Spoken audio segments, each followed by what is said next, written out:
Dobrý večer, dnes vám řeknu něco o klasickém období antické filozofie. Toto období si datuje do 5. až 4. století před naším letopočtem v Aténách.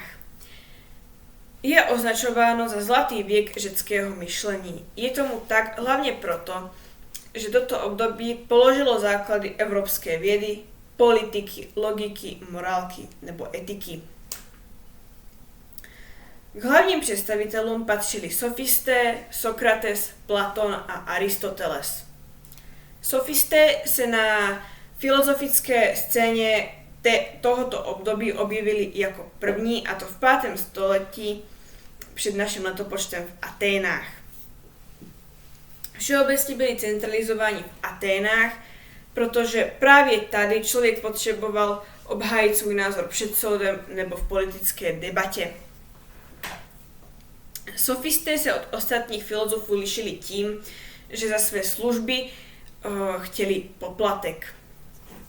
Za to byli i hodně kritizováni, například Sokratem.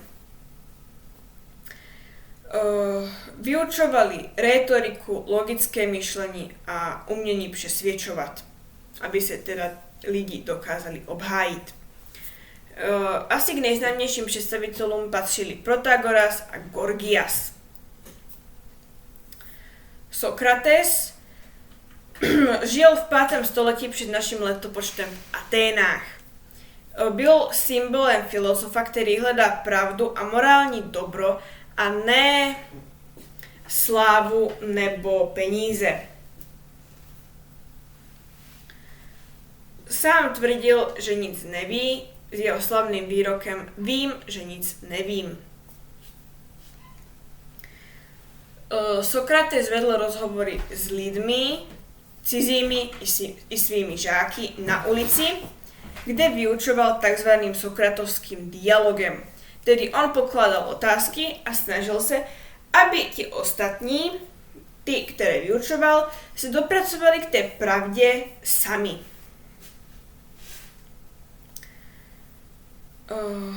Sokrates se postupem času stal aténské společnosti nepohodlným, hlavně proto, že zpochybňoval autoritu. Další důvody byly to, že byl bezbožný a že kazil mládež.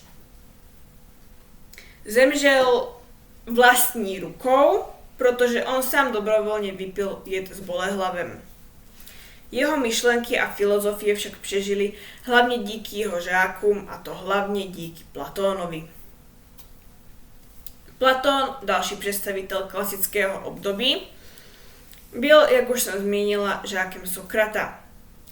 Platón založil jako první skutečnou filozofickou školu, akademii v Aténách. Platón věřil ve filozofii teorie ideí,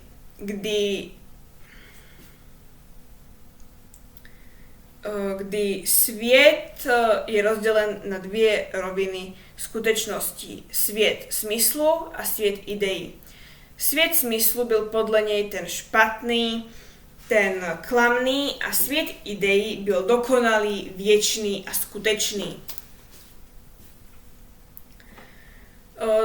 Platón taky věřil, že duše člověka pochází ze světa ideí a do těla se propadla a jeho cílem je rozpomenout si na pravdu. Známé jsou i jeho spisy, například Ústava, Fajdon nebo Útěcha Sokratova, kde vystupuje hlavně Sokrates. Aristoteles je posledním představitelem a byl žákem Platóna. Zastával ale úplně jinou filozofii, a to filozofii, že pravda je všude kolem nás. Založil taky vlastní školu Lykeion, kde byl důraz kladen na empirii, tedy poznání založené na zkušenostech a pozorováních. Díky Aristotelovi vznikla formální logika. Sám Aristoteles zkoumal přírodu, logiku, etiku, politiku a dokonce i umění. Aristoteles měl ale velký vliv i na pozdější vědu a filozofii, protože jeho myšlenky přetrvávaly až do novověku. Děkuji za pozornost.